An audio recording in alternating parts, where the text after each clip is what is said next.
to you from Manchester, New Hampshire. And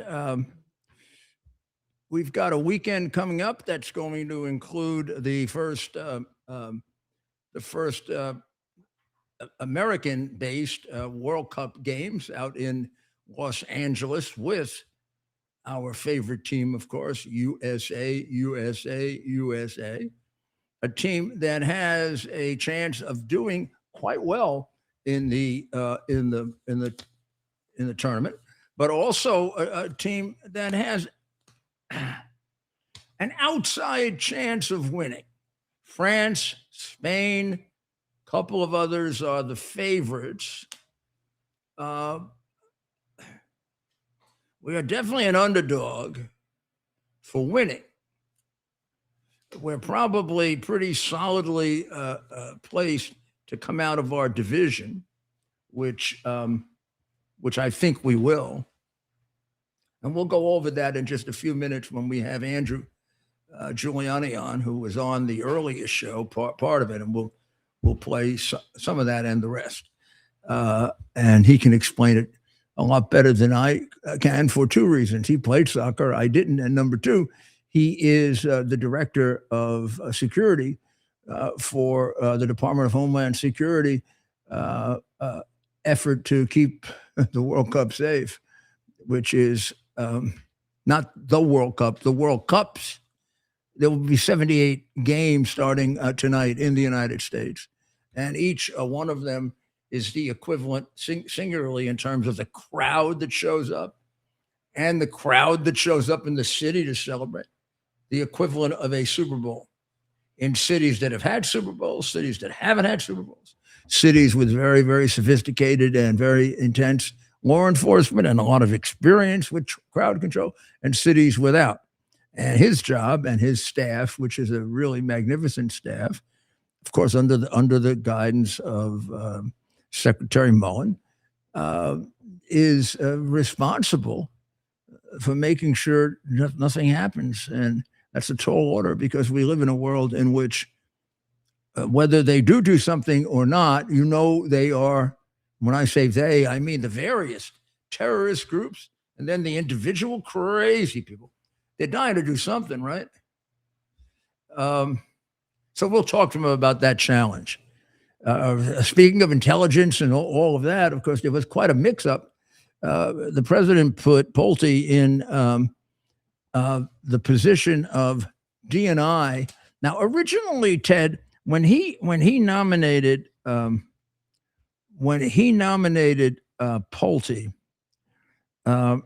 he made him an acting right from the beginning, right? Right. I guess thinking because of his controversial issues, which I agreed with him. So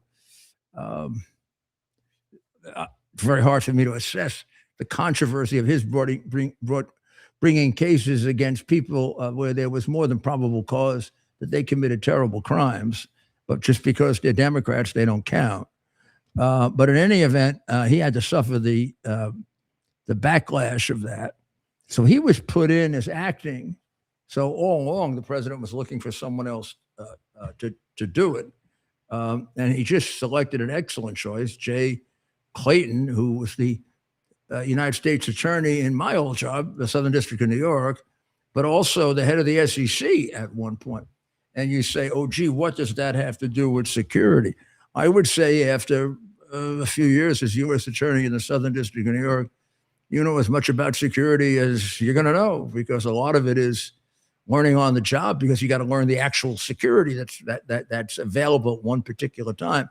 The important thing about Clayton is he's a fabulous lawyer. He's a very organized person. He's a patriot, and he's got great judgment. And that is a lot better than, just having been an intelligence agent who was just another intelligence agent.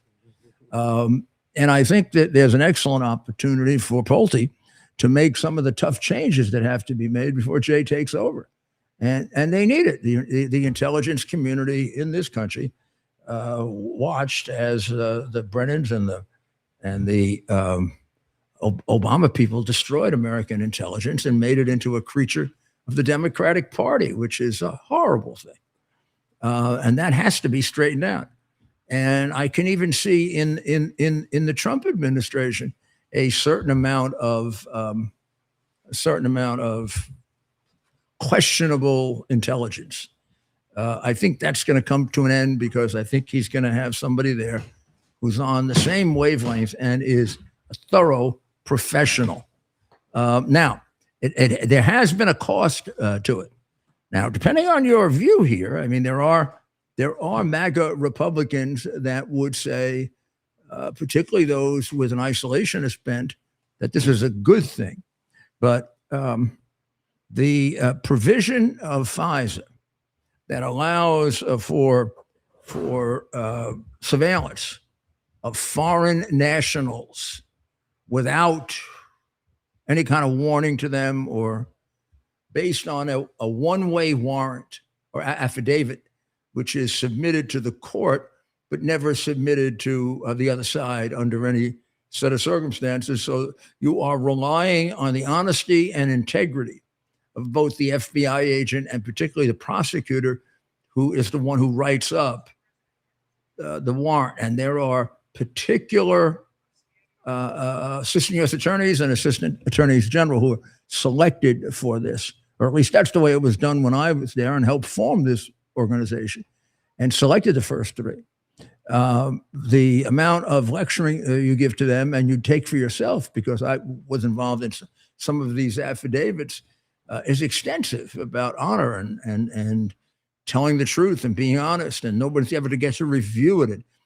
Someone's privacy is in your hands and what you do with it. And privacy is a constitutionally protected right that you have no right to invade unless there's proper grounds for it. And on and on and on and on. That just faded away completely. And I think when we say lawfare and weaponization by Biden, it sounds too weak. It's complete trashing of the United States Constitution. It's a complete destruction of what for several centuries we've believed in and what we inherited from England that goes back to the Magna Carta and developed since then. They took away from us the thing that was one of the greatest glories of our republic, and that is a fair, honest, and balanced system of justice. And we were known as a country that was extremely one-sided. Not the same system of justice for me as a Republican as for Hunter Biden, let's say, as a Democrat, or Joe Biden, who got away with taking $31 million from our biggest enemy, Red China, and doing them favors, which if they weren't tantamount to bribery, they sure look like it. So we'll see if this can get straightened out. It's tough. Those agencies are very, very tough to straighten out because they're very manipulative. That's what they're taught to do for the benefit of the country. Some of them know how to separate it, are very good people, very honest and honorable people, only do it where they have to. And some of it, that's the way they are. And this is another case. You remember the judge who helped illegal aliens to escape from ICE? Did she went to trial. She got convicted, didn't she? I don't know what kind of sentence she got. She was of course, in Minnesota. These kind of things you think happen only in the state run by the guy who gives a heck of an appearance of being a red Chinese sympathizer and operative, and that's Tampon Tim. But this was in Utah. These are two court clerks, Lauren Moreau and Jennifer Joma, and they basically stopped two ICE agents from carrying out an operation at the Logan City Municipal Justice Court of arresting a Guatemalan illegal. And she went out of the courthouse via a backroom door.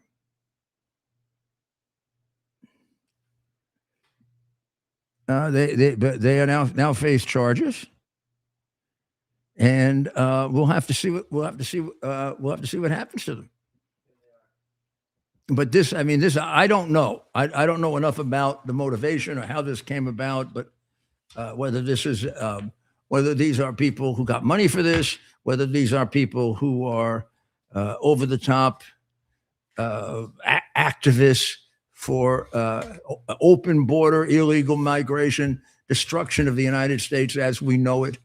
I can't tell you that. All I can tell you is it's a crime, and they're going to be punished for it quite severely, I would imagine. And their motivation and their intent will have something to do with how serious the sentence is. It always does and should, of course. This is going to surprise you somewhat because you don't realize how deep into the warp and woof of our society these communist and Muslim groups get.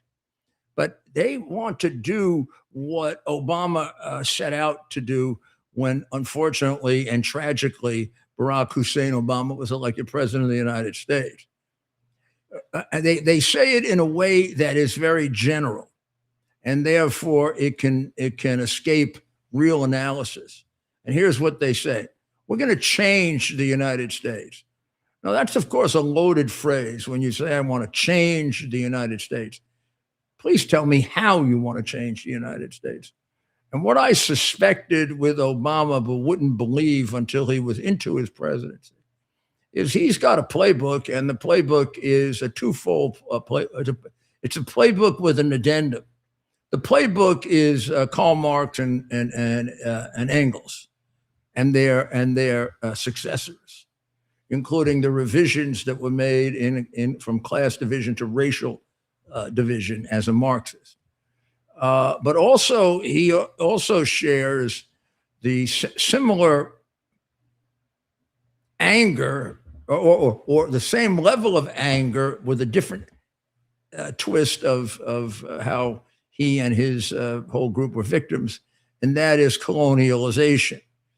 The colonization by just about every country but the United States, but it doesn't spare him from obviously hating our country, and his wife from actually just being totally neutral about our country, who slipped when she said that they never did anything good America until they elected her husband.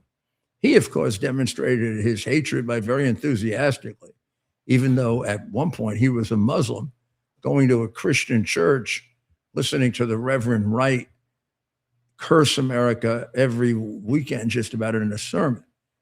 One would wonder why you'd continue to go to a church with the minister cursing constantly if you had any understanding of what Christianity was all about, or you were a Muslim just having to go to a different church for political reasons. But in any event, someday we may know the truth about the prince and what he was doing. But he certainly had a great animosity toward our country. As I once noted, he never said, I love America, unlike every other president. Even some probably who exaggerated their love of America certainly felt the necessity to say it. This arrogant,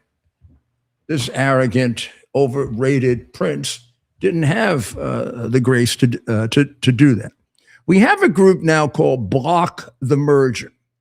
Oh, okay. This is a merger of Paramount with Warner Brothers. Now, it's going to bring along a lot of things with it. Not necessarily the largest studio in Hollywood. You should know that the studios in Washington, I don't imagine these two would fit this category, but many of them are extremely heavily funded by Red China, which has produced several scandals that, of course, get suppressed, and you don't hear about them unless you listen to me or someone like me. They suppress any anti-Chinese movement. So even though an excellent movie could have been made about the pandemic and China's causing it, at least causing it in one respect, or possibly causing it even more directly, but you could do a work of fiction about it. More directly is they developed COVID as a bioweapon to try and seriously degrade the West. And the thing slipped on them and got out, and it started affecting China too. Or they were developing it as something or other, be a little closer to what happened. This is what I think happened. And because this was an extraordinarily incompetent hospital, which had had many issues of things leaking from it, this very, very deadly virus leaked from it. And when China realized it, they said, okay, we're going to spread it around the world because economically, we're not going to take the hit all by ourselves. And that's what accounts for them putting so many people on airplanes in December of 2019 and January of 2020. It also explains the wisdom of President Trump blocking off anyone coming in from China as of February 1st, 2020. Now, the opponents of that were Joe Biden and Fauci and insider trading Pelosi and all of the China lovers, some of whom were at the Great Parade for Xi Jinping when he was hailed as a hero by Newsom in California. And they were all making excuses for him. And the reality is that that situation resulted in so many of the things that we have to deal with today. So this merger by Paramount in taking over Warner Brothers, which I guess I should explain to you, which you may not know because no one really knows the intricate structure of these communication companies that are involved in the brainwashing of America for reasons of making us communist. This would involve a takeover of stations that don't even attempt to be impartial. You should know that Larry Ellison and his son own Paramount. Now, why is that significant? That's significant because he is a good friend of the president and an equally good friend of Prime Minister Netanyahu of Israel, and for that reason, and considered a conservative, and that for that reason he is frightening the left-wing communists and Islamic extremists. So they've gotten together under a group known as Block the Merger, and they have gotten enormous amounts of money from ultra-leftist people, such as George Soros. You knew he was hanging around, right? Pierre Amidyar, and one who has turned up over and over again in the last 2 or 3 years, I think going back to the 2020 attacks on American cities, otherwise known as riots. And that is someone you really got to get to know better, Neville Singham. Neville Singham and his equally deranged wife, who runs Operation Code Pink, are dedicated communists who live, I believe, in Singapore. They're expatriates. They are extremely dedicated to the form of communism called the Red Chinese form of communism that has the distinction of killing more of its own people than any group or any ideology in the history of the world. So this is an ideology, this communist Chinese ideology, that takes all your money, takes all your property, takes your children away. And also there's a pretty damn good chance it's going to kill you if you get in the way. More than any country that we can think of in history, certainly more than any other contemporary country. The only one that would challenge it would be the reign of terror in Iran, the gross numbers being less, the per capita numbers, I don't know. I've never done it and figured it out. My guess is pretty darn close. Well, the last thing in the world they want is for a big media conglomerate to go international. This would swallow up their big defender that operates for them the way Pravda operated for the Soviet Union, CNN. It involves CNN, HBO, TNT, Nickelodeon, all established as extremely left-wing by Ted Turner and Jane Fonda. Well, man, they'd be in the hands of really a fair-minded group who they consider to be conservative. So all the big communist and Islamic violent extremist groups are, to the extent that they have moneyed interest behind them, are putting money behind block the merger, and they are demonstrating all over the country and lobbying. It includes, by the way, the Democrat Socialists of America and the new communist and Islamic extremist mayor of New York, Mamdani. That's his organization. He's publicly opposed the merger, saying it must be stopped. This has real, relevance to New York, right? This is part of what he owes his communist overseers to oppose this. This would unite Paramount, which owns CBS, with Warner Brothers, which owns HBO, TNT, Nickelodeon, CNN, and many, many movies. So does Paramount own many, many movies. This is not an antitrust action. They're alleging a monopoly or a restraint of trade. Well, the business is too big to really be affected by this as a business. What they're really alleging is an attempt to create a political, if not monopoly, very, very strong weapon. That does not fit under the antitrust laws. And for all the money they're going to spend, I don't think they're going to get anywhere. But their real objective here may be creating public disorder, like they've done with ICE, and trying to brand this group as somehow anti-something or other, anti-communist. What you should know, because there's been so much concentration in other parts of the world, is that Ukraine is just doing a great job with Russia. They've actually made gains in pushing Russia back. They've driven Russia to a very desperate policy of purely attacking civilians.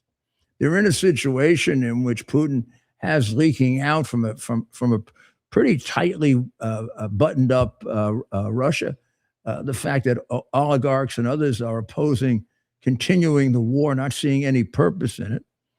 And he has now just come out with a theory known as he's going to wait for the winter, and that's when he's really going to pound Ukraine, when they have no energy, and he can kill them all, or they'll die of frost. Sounds like a desperation strategy to me, because he's getting his ass kicked right now, and including attacks right inside Russia, including one at a conference that he was at, of maybe 30, 40 miles away. So they might be getting to him, and I think they should just keep getting to him. So we're going to take a short break, and when we come back, we'll be with Andrew, and he'll bring us up to date on the Olympics.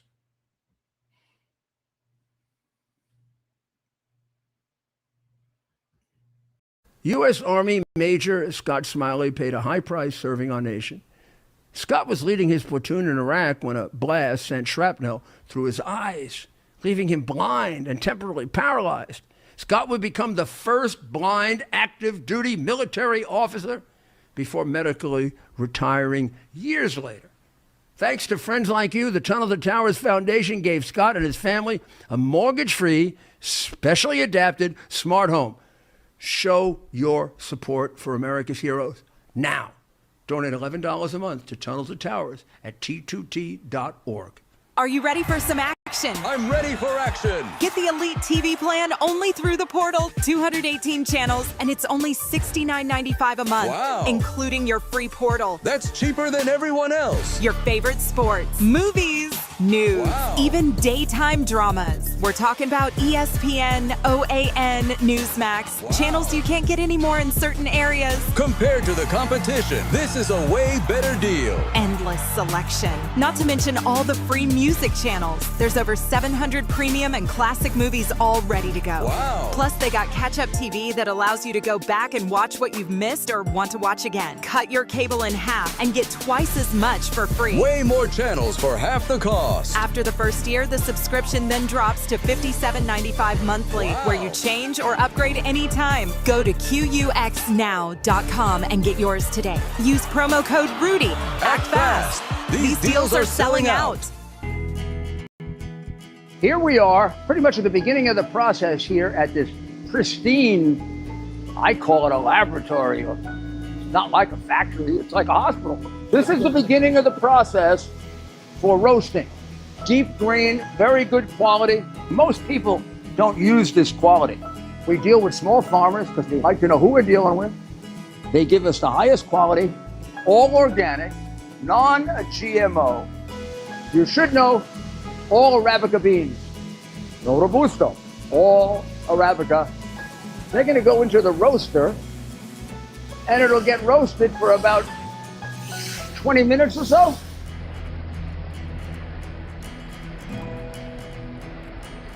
Oh my goodness, look at these. My goodness.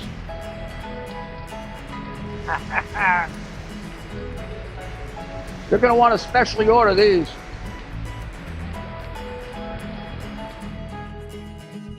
This is what goes into Rudy's coffee.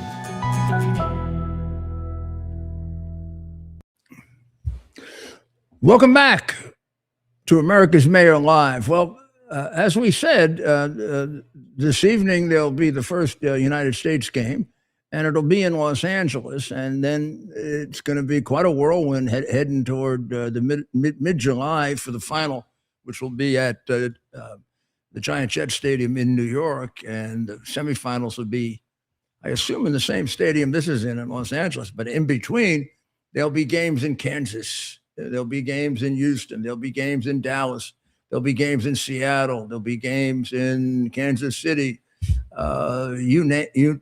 Boston, I think there's a game coming up just this weekend. And pretty soon Iran is going to be playing in Los Angeles, and that's going to be they're in Tijuana, Mexico right now. So let's listen to the man who has the awesome responsibility of handling the security, which is quite extraordinary at a time like this, isn't it? This is Andrew Giuliani.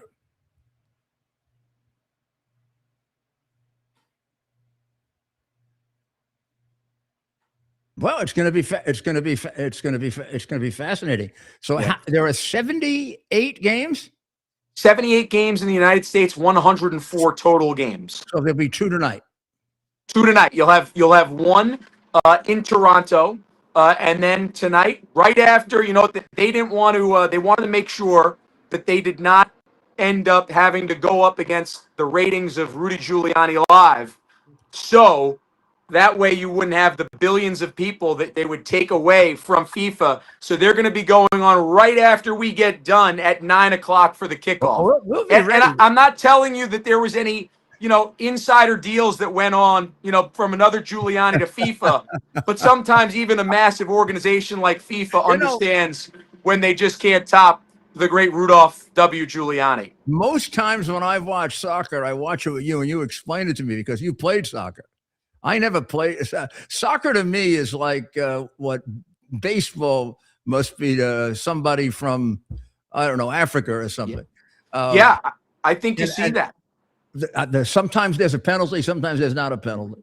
Then all of a sudden they kick it from the side. And I mean, it's really, then the guy can throw the ball. Ted knows it a little. So he was teaching it to me last night. And of course, I started arguing with the refs right away. After what they did to the Knicks the other night. Oh, man. And Wembyama. I mean, come on. Wemby trying to take out Anunoby like that. I mean, that's absurd. That's beyond crazy. Yeah. So, it actually reminds me, I'm glad that you mentioned this, but, it's June 12th today, 32 years ago is when the last World Cup in the United States kicked off in Chicago. That very same day, all these incredible things happened in sports. Arnold Palmer played his last U.S. Open round right outside of his hometown in the Pittsburgh area of Pennsylvania. The New York Rangers got the key to the city from the 107th mayor of New York, Rudolph Giuliani, and had a parade down. That's right. Your first of many that you gave out right there. had a ticker tape parade down the Canyon of You got the day Heroes. off from school. You got off early from school. I loved it, and thank you. You know, that was the nice thing about winning all those championships. A lot of days off from school, I got which was criticized great. terribly by the strict parents. The other parents loved it. Well, what also happened that day was you had Game 5 of the NBA championship where the New York Knicks were playing against the Houston Rockets. And then, not too far from where I'm sitting right now, driving down the 405 freeway, was a white Bronco with O.J. Simpson in there. It was really one of the most incredible days in sports history. That was the last day a World Cup kicked off in the United States of America. And, you know, it was nice to see the U.S. team driving up the 405 freeway rather than a white Bronco driving down the 405 freeway today. And do you know, when we went into the locker room, you might not remember this because they were cursing under their breath. Several of the players, and I'm not going to mention, I remember which ones, were cursing out OJ for taking their time away because they were told, I guess, by their managers or by the coach, or whatever, they were told, you know, a lot of the third quarter. And I think John Starks had gotten hot. Yeah. And had like a gigantic, incredible hot streak. None of that was on television. Yeah. And one of the players said, my mother didn't get to see it because of that. And then the name that he used was terrible. No, that's right. They went picture in picture, and they had OJ, the bigger picture. They had the tiny little box of the game, and the audio was of OJ. Think about that. Game 5 of the NBA Finals with the New York and Houston, two of the biggest cities in the world, playing. Kind of amazing. Yeah.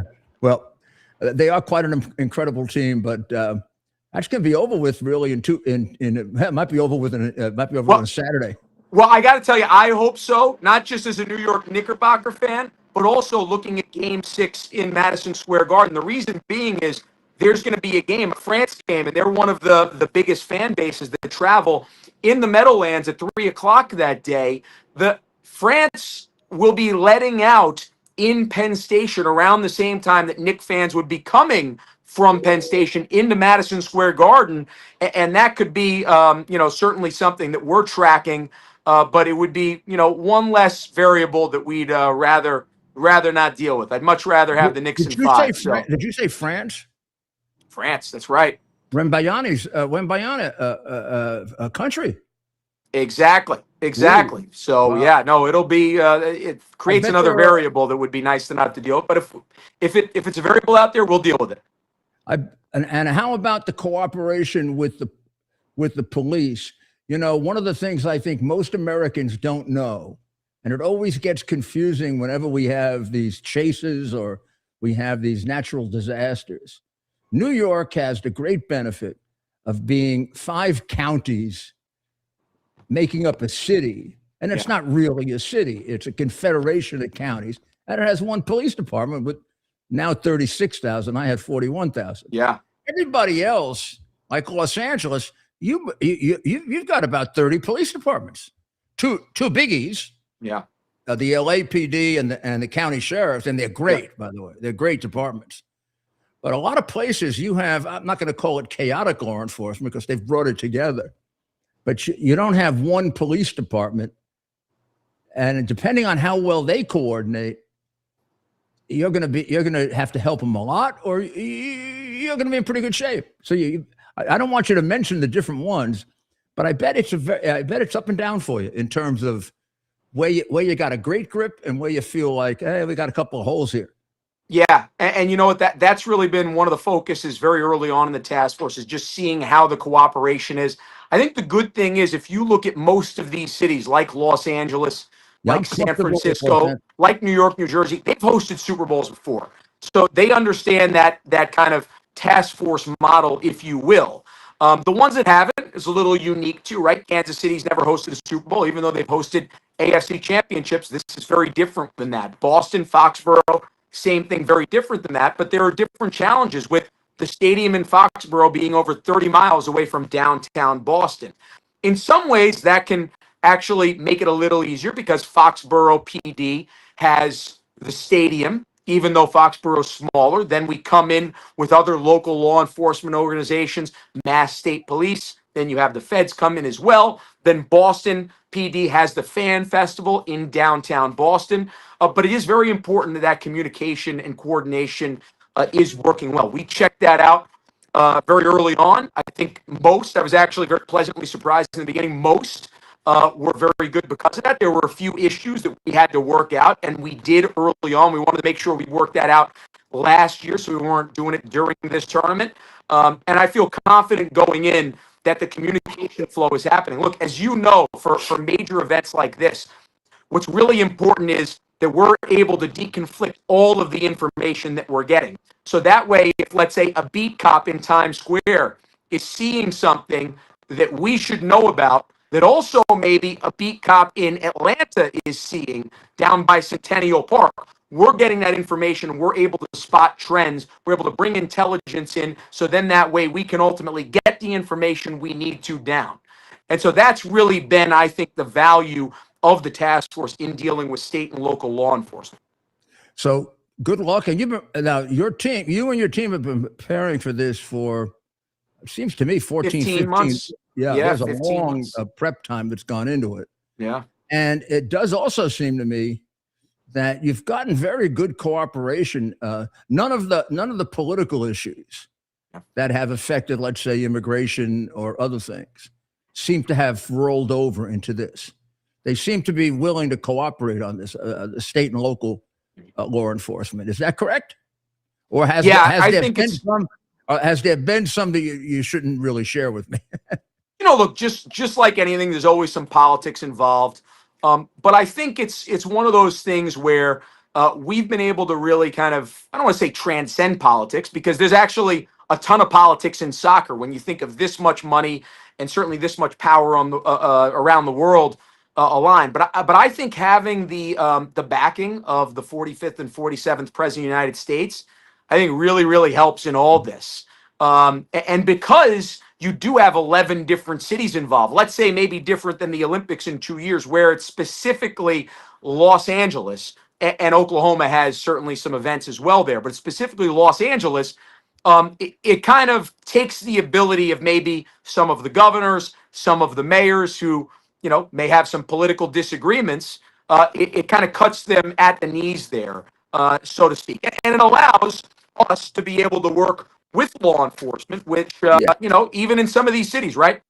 Your NYPD, I mean, they do a fantastic job, even in light of the lack of leadership that exists in city government right now. And we're able to kind of go around and push through that to make sure that really New Yorkers, Americans, and all those international are safe. Yeah, that's true. The minute you can start dealing with law enforcement, and the less the political people are out, unless they happen to be professionals themselves, the better off you are. And it seems like you've gotten that. But still, too many unknown problems for you to rest until it's all over. Well, God bless you. God bless you, Andrew. And we'll be checking in with you whenever you have some time, all right? We'll be very mindful of your experience, okay? I think he's showing me his American flag cufflinks. That was great. Yeah. Well,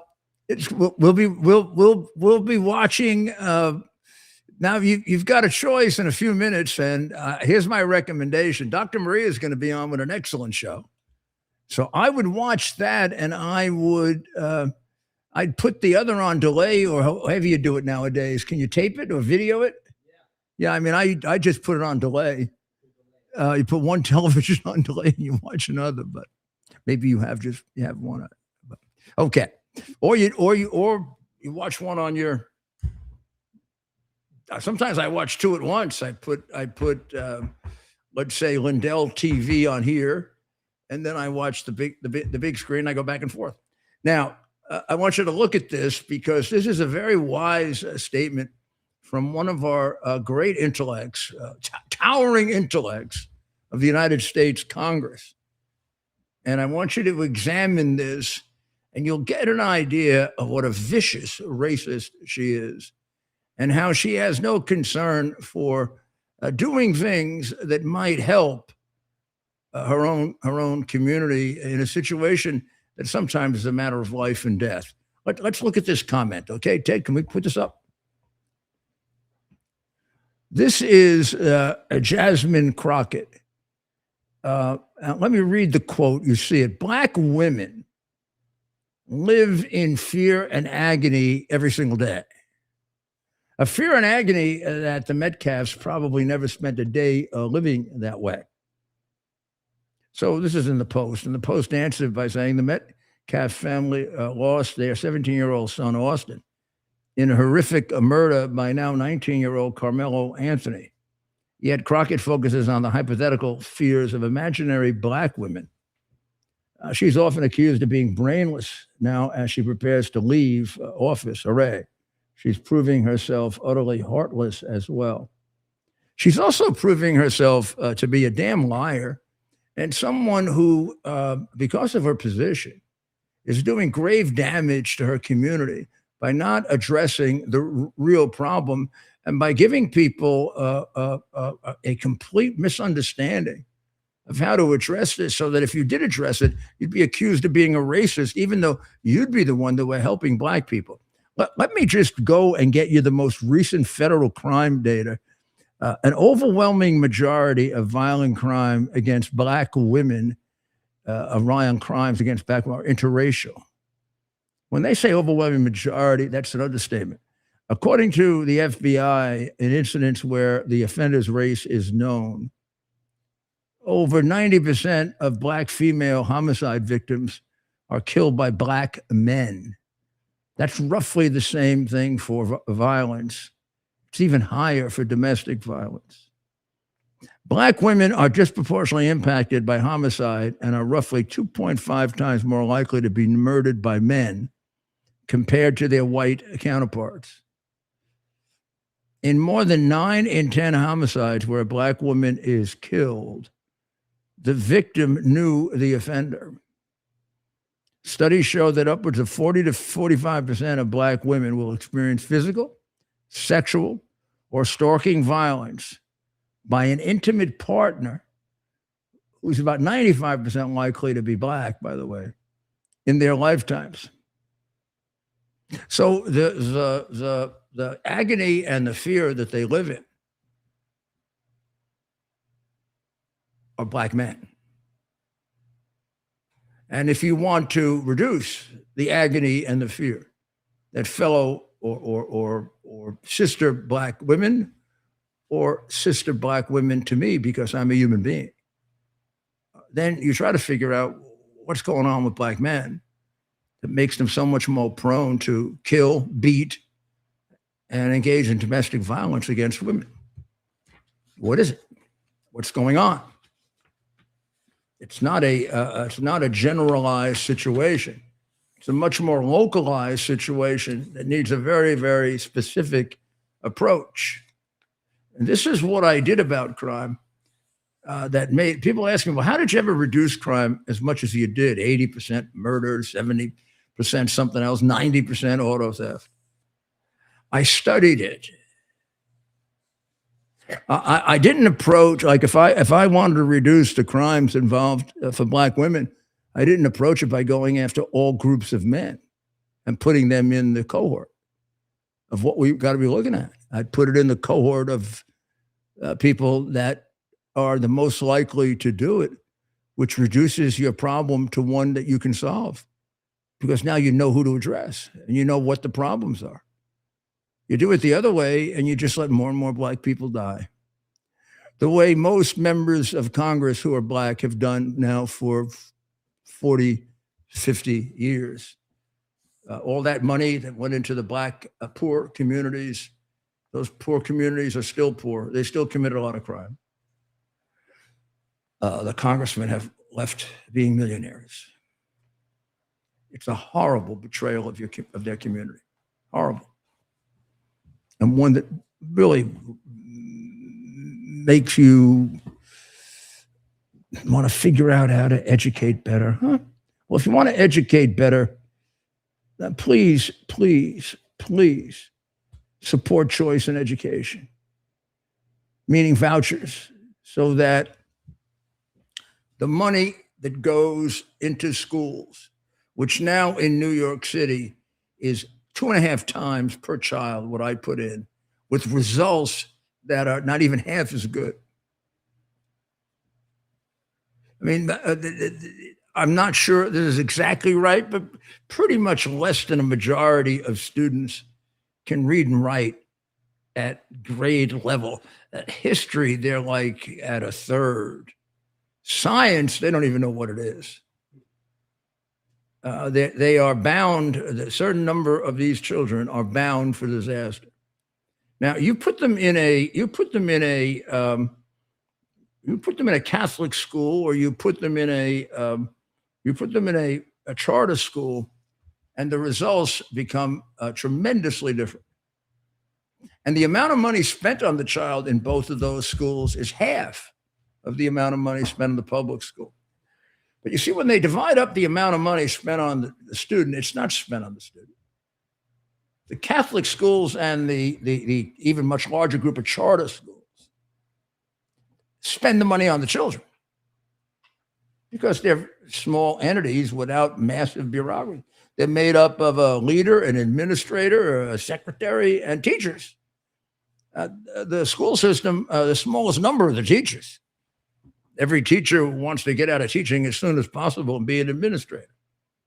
And yeah, sure, there are a lot of great teachers, but can we stop saying that, really? Because if you're not much of a great teacher if you belong to the Communist Teachers Union and let them beat the hell out of children, education, and let them drive children down in America and let them drive America down. It's time to get the hell out of the union. The union is anti-American, it's anti-children. It was created by communists to destroy our education system, and it is inhabited by communists. And if you happen to be a good teacher, if you happen to be a good person, what the hell are you doing in that union? They don't give one damn about children. And let me prove it to you. Because the head of that union, who used to be the head of the union in New York, I negotiated with her many, many times face to face. And I would say to her, who she'd complain about how much a teacher was paid, I'd say, let's do a different kind of contract, you and me, and revise education.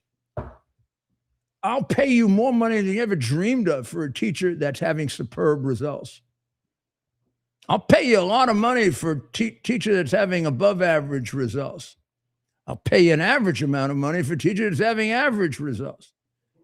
And I'll pay you a below average money for teachers that aren't, including firing them. And we can evaluate them together. It's impossible to evaluate teachers. What? What?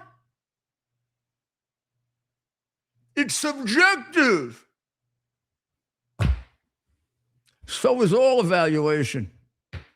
All evaluation in every profession, sports, politics, science. Of course it's objective. You try to reduce, good management tries to reduce the level of subjectivity by criteria, tests.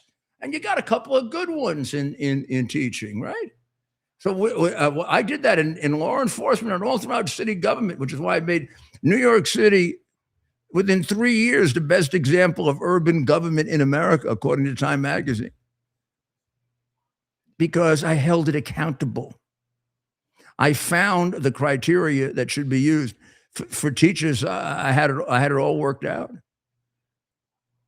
It's simple. You take over a class.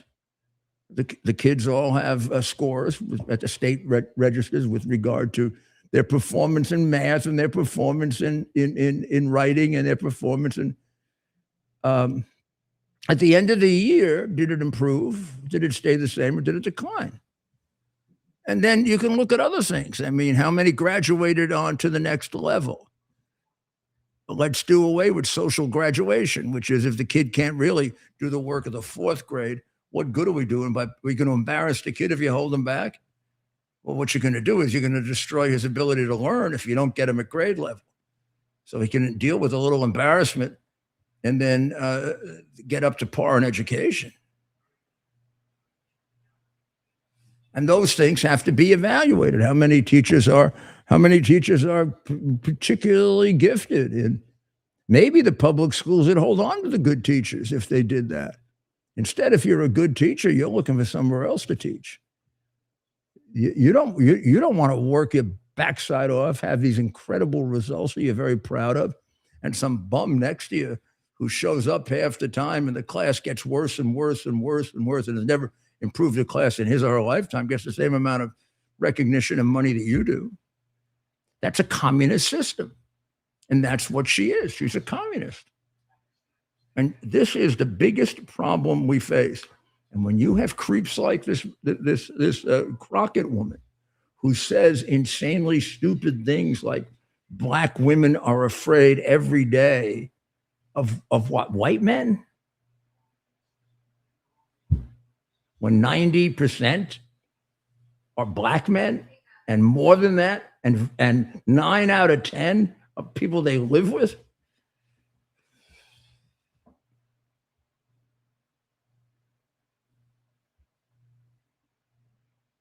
Well, here's another interesting one from that great journalist, and we'll conclude with this one, so you can get over to Dr. Maria pretty soon. This one is, this is from Scott Pelley, who made this comment the other day. I just didn't connect the dots. Well, the Post responds by saying, Pelley claims it never occurred to him that his vicious hostility toward his bosses and berating them in front of others risked getting him fired. He can't be that complete an idiot. The fathead clearly just figured he's so amazing that he couldn't be axed no matter what he said or did. The arrogance is beyond words. The dishonesty overall of 60 Minutes was amazing. At first, the slant, then the biggest slant, and then as things went along, thorough, absolute, and complete theft and dishonesty in terms of the truth. The Knicks come back tomorrow night after having the game stolen from them the night before by calls that will go down in history and raised a question about the integrity of the referees. The Knicks fell behind by some 29 points. And I don't know if that was in the first half or in the second half. They were still down by 29. In the third quarter. Okay. So in the second half, they were down by 29 points. They went into the fourth period down by how much? It's 15 minutes to go. Yeah, like 17. Down by 17 points. Now, there's a little something in that you can that can start giving you an analysis of how the game is going to go. But how many times does a team come back and then just not be able to be put it over the top? The reason for that being they get exhausted coming back, and there's just not enough gas in the tank to go the rest of the way. It looked to me like if that game went on, the Knicks were going to win by 20 if they went into a playoff, like they did in one playoff. They won it by 8, even though they just worked out a tie in regular. They really become an unbelievable fourth quarter team. So what? Give us a little sense of how far behind they were. Well, we have at different times. Up on the screen there. That was a score with 9 minutes left in the third. So there's 9 minutes left, and they're 19 points behind. I'm trying to bring up a graph, but what? Yes. Here's how much left? No, I can't see the whole thing. I see 81:52. But 9 minutes and 27 seconds. So with 9 minutes and 27 seconds, they're 19 points behind. 29. Oh, wait, 29. Mm-hmm. How much left? 9:27 in the third. Wow. I'm trying to get. Okay. We got anything else? Yeah, I'm trying to bring up some other video clips, but that's the big one there. So they'll be on tomorrow. 8 o'clock tomorrow night? Do we know what time? Yep. 8 o'clock tomorrow night? Yes. This is the winning. And they'll be in San Antonio Hassel inbound. Fox gets it. 550. Bridges on him. 4 seconds. Fox to Wembanyama. Pulls up. Jumper. Won't go. Rebound taken by Vassell. It's over. It's over. That was a Knicks survive. so that was the Knicks This magic previous harbor. game. Let's get the final from Brunson. That was a half.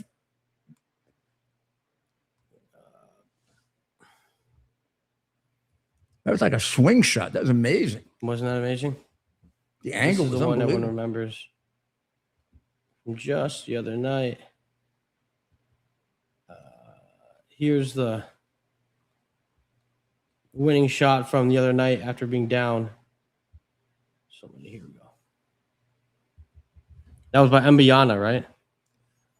Well, he was the hero, right? He put in a critical 3-point play with about 2:50 to go, and then he did the final play where Brunson took the shot from way beyond, beyond the 3-point line, and missed the shot but hit the rim, which was critical.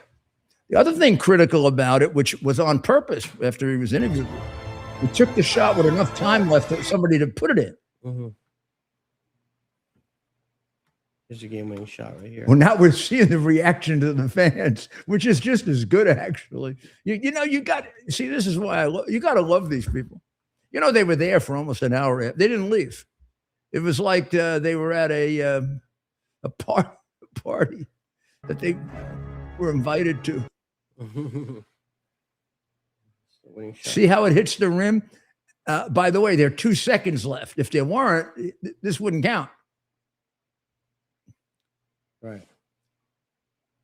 Now, it was OG Anuano who put it in, who had 33 points that night. So this was no lucky. And this gentleman here had 35 points. Right. Now, we say he missed, right? He did miss, but he did something very, very smart. Rather than trying to improve his position with the ball and take up an extra second or two and make a last-second shot, he knew he had 2 big men under the boards. The guy is really counting on is the guy right there, Towns. He put that up, and he knew if I can hit the rim, I can either put it in or Townsy can tip it in. And now you say, well, how can you be sure Townsy's going to tip it in? Because although their center, Wembanyama, is 4 to 5 inches tall, more often than not, Towns is able to muscle him out. Generally, he out-rebounds him.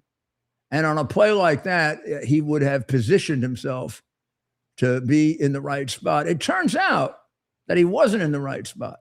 And that's where OG comes in and puts it in. End of game.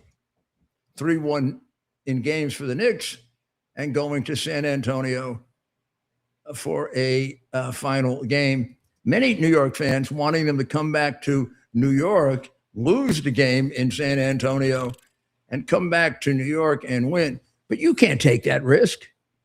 I remember when the Yankees were ahead of the Red Sox 3-0, and the Red Sox won 4 in a row. You know, this would be easier. You only have to win 3 in a row. They're a very good team. You don't let them up off the basketball court. That's right. Win it in San Antonio. Knicks have a wonderful trip home and a great parade. I did so many of those parades. I'll count them for you, I guess, when it happens, and I'll tell you how you do them and where they go along the Canyon of Heroes and the history of them. And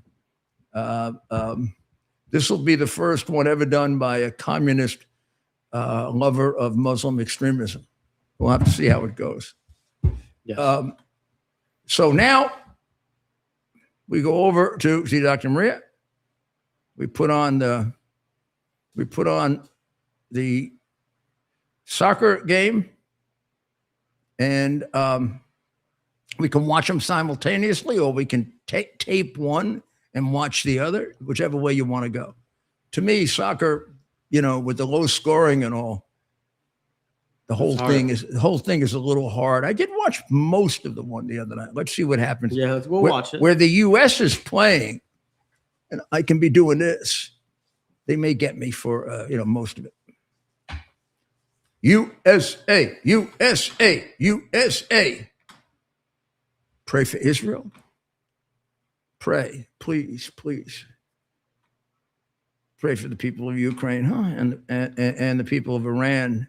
Pray for us. Pray for our great president. Give him the wisdom that he's going to need to deal with these problems that only comes from you. And there's a weekend, remember. There's a weekend. So, synagogue, church, worship the Almighty. God bless America. It's our purpose to bring to bear the principle of common sense and rational discussion to the issues of our day. America was created at a time of great turmoil, tremendous disagreements, anger, hatred. There was a book written in 1776 that guided much of the discipline of thinking that brought to us the discovery of our freedoms, of our God-given freedoms. It was Thomas Paine's Common Sense, written in 1776, one of the first American bestsellers, in which Thomas Paine explained, by rational principles, the reason why these small colonies felt the necessity to separate from the Kingdom of Great Britain and the King of England. He explained their inherent desire for liberty, for freedom, freedom of religion, freedom of speech, the ability to select the people who govern them. And he explained it in ways that were understandable to all the people, not just the elite. Because the desire for freedom is universal. The desire for freedom adheres in the human mind, and it is part of the human soul. This is exactly the time we should consult our history. Look at what we've done in the past and see if we can't use it to help us now. We understand that our founders created the greatest country in the history of the world, the greatest democracy, the freest country, a country that has taken more people out of poverty than any country ever. All of us are so fortunate to be Americans.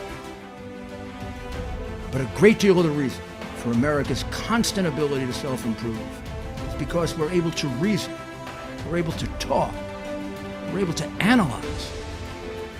We are able to apply our God-given common sense. So let's do it.